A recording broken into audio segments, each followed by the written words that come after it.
Mesdames, Messieurs, bonsoir. Gabon Télévision choisit de faire le déplacement de l'immeuble Arambo au ministère du Développement durable, de l'économie, de la promotion, de l'investissement et de la prospective pour évoquer avec Monsieur le ministre des questions d'actualité internationale, actualité économique bien sûr, en rapport avec la situation économique du Gabon. Monsieur Régis Imongo, bonsoir. Bonsoir. Merci de nous recevoir dans votre espace de travail. Monsieur le ministre, vous rentrez de Washington où se sont tenues les assemblées annuelles, les assemblées du printemps au niveau de la Banque mondiale et du Fonds monétaire international. À cette occasion, monsieur le ministre, les prévisions de croissance mondiale ou d'un certain nombre d'États africains ont été revues à la baisse. Monsieur le ministre, est-ce que cet état des choses a directement un impact sur l'économie gabonaise? Merci. D'abord, en effet, au mois d'avril, nous avons eu des réunions de printemps à Washington, au Fonds monétaire de la Banque mondiale. Ça a été l'occasion de voir exactement où va l'économie mondiale et dans quel sens des mesures peuvent être prises afin de renforcer la croissance. Le Fonds monétaire, au cours de ces réunions de printemps, a revu à la baisse les projections de croissance de l'économie mondiale. Je tiens à rappeler qu'en octobre 2015, le Fonds monétaire prévoyait une croissance de 3,6% pour l'économie mondiale. Et cette croissance a été revue à la baisse en janvier 2016, donc à 3,4%. Et là, récemment, en tenant compte de l'évolution de l'économie, le Fonds monétaire projette une croissance de 3,2% pour l'économie mondiale. Et il y a eu en même temps la révision de la croissance pour les pays émergents et les pays d'Afrique subsaharienne, où la croissance projetée est maintenant à peu près de 3%. Cette situation est liée à plusieurs fragilités, plusieurs incertitudes.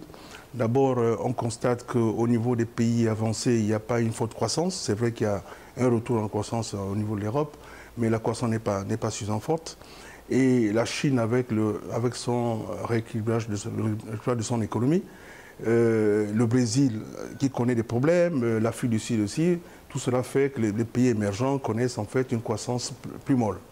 C'est en tenant compte de cela que les pays d'Afrique subsaharienne exportateurs du pétrole, et compte tenu du choc qu'ils subissent déjà, projettent aussi des croissances très faibles. Et le Gabon ne peut que subir cela, parce que nous exportons nos matières premières vers l'Asie, par exemple. Alors quand l'économie chinoise, quand la demande baisse en Chine, le Gabon est concerné. Et nous avions déjà anticipé cela, puisque dans le cadre des travaux que nous faisons pour une loi de finances rectificative, nous préférons plutôt prendre une hypothèse prudente au niveau des cours du pétrole. Il serait souhaitable de prendre en considération un nouvel environnement bas des cours du pétrole.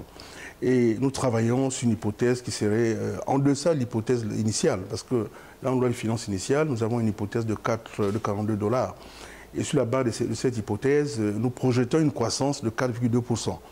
Maintenant, avec le contexte international qui est marqué par la volatilité des matières premières, même si nous observons aujourd'hui un frémissement positif, puisque les cours du pétrole hier étaient à 47 $, mais nous préférons être prudents. C'est pour cela, sur la base des travaux que nous avons réalisés avec le Fonds monétaire international, nous optons pour une prudence dans les cours du pétrole. Nous travaillons sur une hypothèse qui serait entre 30 et 32 $ le baril gabonais. Monsieur le ministre, cette prudence va donc conduire le Gabon avec la réalité donc, de son économie par rapport à ces restrictions budgétaires probables, puisque vous parlez d'une loi de finances rectificative. Est-ce que le Gabon va, avec cette réalité économique internationale, faite donc de révision à la baisse des taux de croissance, être à même de faire face à cette obligation inflexible? D'abord, pour commencer, je disais, même en revoyant à la baisse les hypothèses des cours du pétrole, donc en 30 et 32, le Gabon connaîtrait une croissance de près de 3,2% en 2016. Ça signifie que l'économie gabonaise continue à créer la richesse, continue à croître. Et ça, c'est un élément qui fait ressortir que le Gabon a fait des efforts en matière de renforcement de la résilience. Même si c'est encore des frémissements, même si on doit poursuivre des actions à ce niveau, mais c'est déjà un élément de satisfaction. Parce que par le passé, avec des chocs brutaux de cette nature, on aurait connu une croissance négative. Là, quand même, nous avons eu une croissance positive.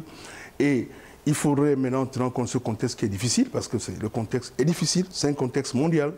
Le Gabon est concerné comme tous les autres États. Et je dirais que le Gabon s'en sort même mieux que certains États. Alors, M. le ministre, vous dites que le Gabon s'en sort mieux. Vous parlez des crise antérieure. On a connu la crise de 86, un peu plus tard peut-être 94 et autres. Monsieur le ministre, quels sont les fondamentaux ou les éléments précis qui font que le Gabon, finalement, résiste mieux qu'avant à ces chocs, peut-être exogènes ou endogènes? Tout à fait. Exemple, la crise de 86, c'était un choc brutal aussi sur les coûts du pétrole. On a une décroissance de 25%. Le taux de croissance négatif était de 25% dans la crise de 86. 99, le taux de croissance était négatif de 9%, 8,9% précisément. La crise de 2008, le taux de croissance était négatif de 3%. Mais là, la crise de 2015, nous avons une croissance de près de 4%, donc 3,9%. 2016, croissance de 3,2%, si nous sommes pessimistes en matière de coût du pétrole. Qu'est-ce qui a changé? Ce qui a changé, c'est que nous avons maintenant un effort de diversification. Ça commence. Le secteur de l'industrie du bois commence à connaître sa mutation. Il n'y a qu'à voir les efforts qui se sont faits en matière d'implantation des unités industrielles. Le secteur agro-industriel avec l'opérateur Olam qui a aujourd'hui un programme impressionnant en matière de plantation d'huile de palme et d'EVA, qui investit énormément. La mutation se fait à ce niveau. Le secteur des services, avec tout ce qui se fait actuellement, tout cela crée de la mutation. Le secteur secondaire des industries, le complexe métallurgique mondial, mais qui n'a pas encore connu la vitesse de croisière, ce sont tous ces éléments qui donnent un peu plus d'épaisseur à l'économie gabonaise. Donc c'est cela qui constitue aujourd'hui un atout de renforcement par rapport à l'atténuation des chocs. Ces situations n'existaient pas par le passé. Mais maintenant, ce n'est pas suffisant. Il faudrait aller davantage. C'est pour cela que la clé de la durabilité du développement au niveau de l'économie gabonaise, c'est la construction d'une économie diversifiée. Alors, vous parlez de la durabilité de l'économie gabonaise, monsieur le ministre. À travers vos propos, on constate donc, pour vous reprendre en substance, qu'elle reste donc cette économie robuste. Mais malgré cette robustesse, monsieur le ministre, au niveau des notes souveraines concernant les agences de notation, on constate que le Gabon a perdu quand même un niveau. Est-ce qu'il ne peut pas y avoir un lien? Nous annonçons comme étant robuste dans le maintien d'un certain nombre d'agrégats ou du moins d'un certain nombre d'éléments positifs pour l'économie. Malheureusement, à côté, il y a quand même cette évaluation des agences de notation. Non, d'abord, pour préciser, je ne dirais pas que nous sommes totalement robustes, parce que il ne faudrait pas croire que le Gabon n'est pas touché par ce choc brutal. Le Gabon est touché parce que le secteur pétrolier, c'est 85% des recettes d'exportation. C'est quand même encore à peu près 25% du PIB. Mais je précise qu'avant, c'était 40%, c'était 45% du PIB. Donc, nous sommes toujours touchés par les fondements du secteur pétrolier. Donc, mais par contre, nous avons les capacités à sortir de cette situation. Mais en ayant des politiques saines au niveau des finances publiques, et en accélérant les réformes structurelles. C'est très important, parce qu'il faudrait que nous puissions renforcer l'attractivité. C'est le secteur privé qui peut donner en fait une chance de pouvoir réaliser tout ce que nous avons comme programme, d'avoir un modèle économique qui puisse créer la valeur ajoutée, qui puisse produire des biens échangeables afin d'avoir un développement durable, comme vous l'avez répété tout à l'heure. Maintenant, les notations. En effet, vous savez, dans ce contexte, les différentes agences de notation sont obligées de mesurer le risque souverain. C'est de voir la capacité d'un État à pouvoir respecter ses engagements en matière de dette souveraine. Et récemment, Moody's a eu à baisser la note du Gabon. On était à B à 3. Bon, ils nous ont amené à B1 en gros. Principalement, cette révision est due au changement d'hypothèse de projection des cours du pétrole de Moody's. Parce que Moody's avait projeté avant le pétrole à un niveau à peu près de $50. Et dans leur projection, ils ont revu à la baisse en tenant compte de la volatilité, donc les coûts du pétrole pour tous les pays exportateurs de pétrole à $33. $33 le Brent. Alors, en tenant compte de cela, l'impact inévitable, c'est la dégradation des ratios. Le ratio d'aide publique par rapport au PIB, le ratio déficit budgétaire par rapport au PIB, le ratio de la balance des opérations courantes par rapport au PIB. Et en tenant compte de cela, malgré le fait que le Gabon ait pris des mesures positives, certains atouts, Moody's a considéré qu'il fallait absolument abaisser la note. Cette note peut être revue à la hausse au cas où les hypothèses pétrolières, au cas où les coûts du pétrole remonterait. Parce que si maintenant Moody's, par exemple, revoyait ces hypothèses à 40 ou 45%, bon, on pourrait revoir à la hausse la notation gabonaise. Mais on peut dire que cette réalité n'entame rien la crédibilité de l'État. Elle entame la crédibilité de l'État.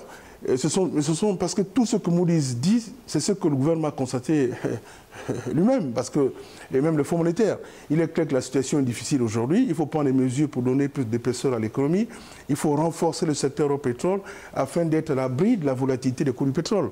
C'est la même chose au niveau des Fitch Ratings. Fitch Ratings, par contre, a maintenu la note Gabon à B+, mais a baissé les perspectives du fait aussi, bien sûr, de la conjoncture pétrolière.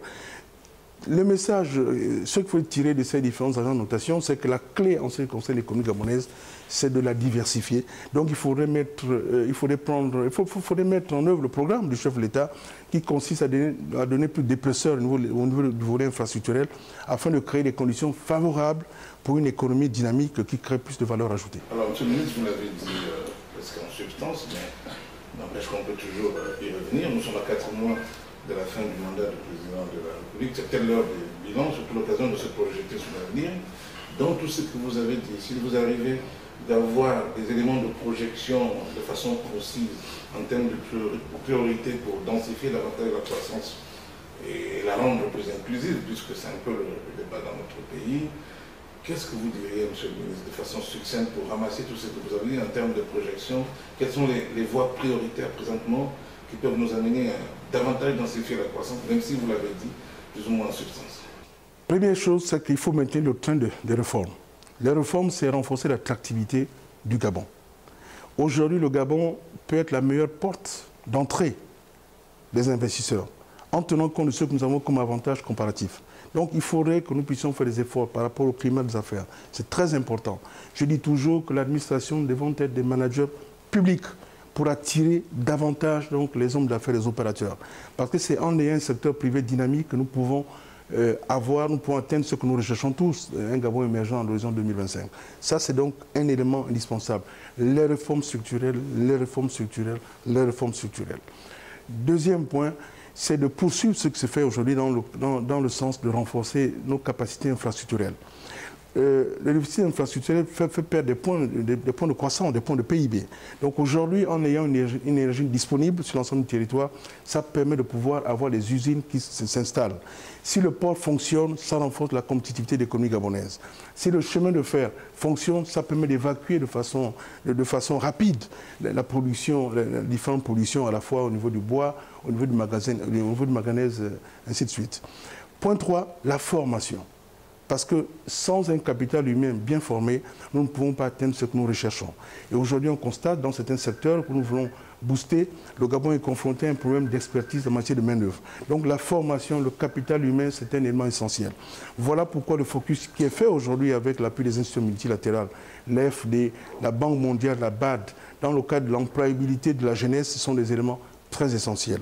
Donc ces 3 points déjà pour moi, ce sont des éléments capitaux.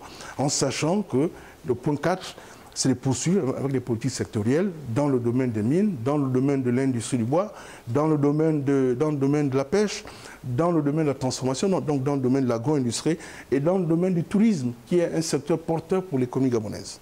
Alors dans un certain nombre d'avantages comparatifs, on peut dire, puisqu'il s'agit du bilan, que vous avez des choses à dire et à projeter. Monsieur le ministre, dans le cadre de cette situation présente avec l'élection à venir, le PLGE trouve en face un peu des projets concurrentiels, notamment ceux de M. Jean Ping et du Rassemblement et Héritage et Modalité. Alors, Monsieur le ministre, est-ce que vous les avez parcourus, puisque eux, ils présentent ces projets comme étant une alternative au programme du président de la République? Bon, projet concurrentiel et alternatif, c'est trop dire. Bon, je mettrai la modestie un peu de côté pour dire que ces projets, bon, je n'ai pas lu entièrement ces projets, mais j'ai lu déjà rapidement.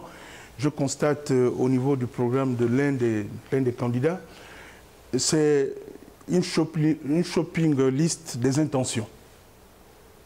Un programme, ce n'est pas une shopping list des intentions. Mais quand vous parlez de l'un des candidats, on vous amène à beaucoup plus de vivacité. Mais non, moi, comment je dis un candidat? Shopping list des intentions et de constats. pas quelque chose de construit qui permet de dire exactement voici la situation actuelle, voici où le gouvernement actuel a failli par rapport à la construction de l'économie. Qu'est-ce que nous pouvons faire pour densifier la croissance, pour la rendre davantage inclusive, pour renforcer la répartition, pour renforcer la durabilité du développement? C'est ce que nous attendons. Pas lister des intentions, nous allons faire ça, nous allons faire ça, nous allons faire cela, sans déclinaison et sans même chiffrer en réalité le programme. Monsieur le ministre, parce que vous avez dit une shopping liste des intentions. Vous savez que shopping, c'est un mot qui est un préfixe et un suffixe. Alors doit-on comprendre que shopping dans la fin, c'est le projet de PIN que vous commentez là? Bon, vous avez tout dit. Écoutez, je dis simplement que nous avons besoin, aujourd'hui le PSGE, c'est un projet qui est connu, on peut le critiquer, on a ces déclinaisons qui sont là, on peut le critiquer. Nous aimerions voir en face des projets construits qui font ressortir exactement l'ambition, dans quel sens nous partons, pas simplement ressortir la platitude, en fait, même au niveau des propositions. Alors, parce que, in fine, on n'arrive même plus à voir la construction. Il a dit qu'il n'a pas pu chiffrer son projet du fait, et là je cite, de l'opacité actuelle dans la gestion des finances de l'État. C'est un argument que je reprends. Oh, vous savez, d'abord, première chose, c'est que les informations en ce qui concerne l'économie gabonaise, vous pouvez les avoir au Fonds monétaire. Dernièrement, nous avons fait un staff report du Fonds monétaire et nous avons autorisé que ce soit publié, parce que le Gabon est présent sur les marchés de capitaux, donc il n'y a pas d'opacité. La preuve, c'est les notations émettent des notes sur la base de l'observer à partir des missions qu'elles effectuent. Donc nous sommes présents sur les marchés de capitaux, il n'y a pas d'opacité. Et je pense que, vous savez, il y a des affirmations électoralistes en réalité, mais ils ne pensent pas, ils le disent simplement. Comme quand on a cours de message, l'élément qu'on peut faire ressortir, c'est que en 6 ans, le gouvernement gabonais n'a rien fait. On n'a jamais connu aussi le plafond que... Non, pas le plafond, je dirais même le ravin qu'avec le gouvernement actuel, ainsi de suite. Mais de grâce. Rien que l'illustration. Vous avez parlé d'un fait. L'économie gabonaise qui subit mieux le choc brutal des coûts du pétrole, puisque la croissance est maintenue. En 2010, la croissance était de 7%, 7,1%. 2011, 7,1%. En 2012, la croissance était de 5%. En 2013, 5%. En 2014, à peu près 4,9%. En 2015, 3,9%. En 2016, malgré la crise, la croissance est de 3,2%. Alors, la croissance ne se décrète pas. Si l'économie gabonaise arrive à croître, c'est que des efforts ont été faits, c'est qu'il y a une construction qui est là. Mais cette crise aujourd'hui exige absolument que l'État gabonais puisse revoir absolument sa valeur de dépenses et son rythme de dépenses en ce qui concerne différents projets. Donc c'est cela. Vous me direz, quand on parle de taux de croissance, oui, mais d'accord, mais il faudra construire la croissance et puis maintenant la rendre inclusive à partir d'une meilleure distribution des revenus et à partir de la durabilité dont on parlait tout à l'heure. Vous tenez donc, Monsieur le ministre, peut-être pour boucler ce schéma, vous tenez l'économie gabonaise, Monsieur le ministre, ces projets pour vous, alors qu'eux, ils dépensent réalisables, vous persistez en pensant que c'est une shopping list uniquement, Monsieur le ministre. Mais bien sûr, mais écoutez, nous avons un avantage maintenant, puisque les canons des programmes, nous aurons des débats pour chacun va présenter. J'imagine que la RTG va organiser cela quand la campagne sera ouverte, même avant, bien sûr, pour que nous puissions maintenant avoir des débats, pour discuter des différents projets. Mais moi, je dis qu'actuellement, je n'ai pas vu en face des projets cohérents, soutenus, que ce soit celui du candidat que vous avez cité, ou l'autre aile dont vous avez fait état, aile de l'opposition, dont vous avez fait état. Encore que là, à ce niveau même, au niveau de l'opposition, même, ils se battent entre eux pour savoir qui a plagié le programme de l'autre partie de l'opposition, ainsi de suite. Nous ne sommes pas là-dedans, mais nous constatons simplement que ce sera difficile de faire mieux que le programme bâti par le chef de l'État. Il serait souhaitable aujourd'hui de prendre ce programme, de dire « Ah, c'est un bon programme, mais nous n'avons pas pu mettre en œuvre. » On reconnaît, tout n'a pas été parfait. L'économie gabonaise aujourd'hui connaît des soubresauts du marché international. Nous ne pouvons pas dire que tout va bien. La situation est difficile, je dirais même difficile. Et dans ce contexte difficile, il faudrait que les États puissent se distinguer.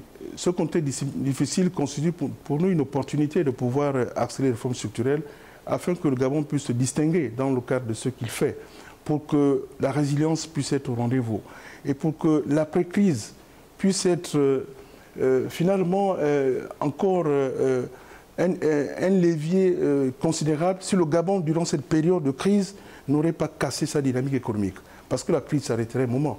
Maintenant, si le Gabon, durant cette période, ne tue pas son économie, nous serons plutôt prêts pour pouvoir accéder davantage à nos programmes qui visent à être un Gabon émergent à l'horizon 2025. Donc la situation est difficile. Dans ce contexte, il faut une gestion des finances publiques rigoureuse. Nous savons que nous avons des éléments de vulnérabilité. Par exemple, la masse salariale qui n'est pas soutenable. Ce sont tous ces éléments qu'il faudrait mettre sur la table afin de renforcer absolument la viabilité budgétaire. Monsieur le ministre, la télévision vous remercie d'avoir permis donc cet entretien en acceptant notre invitation et en permettant ce déplacement d'avant nous. Merci.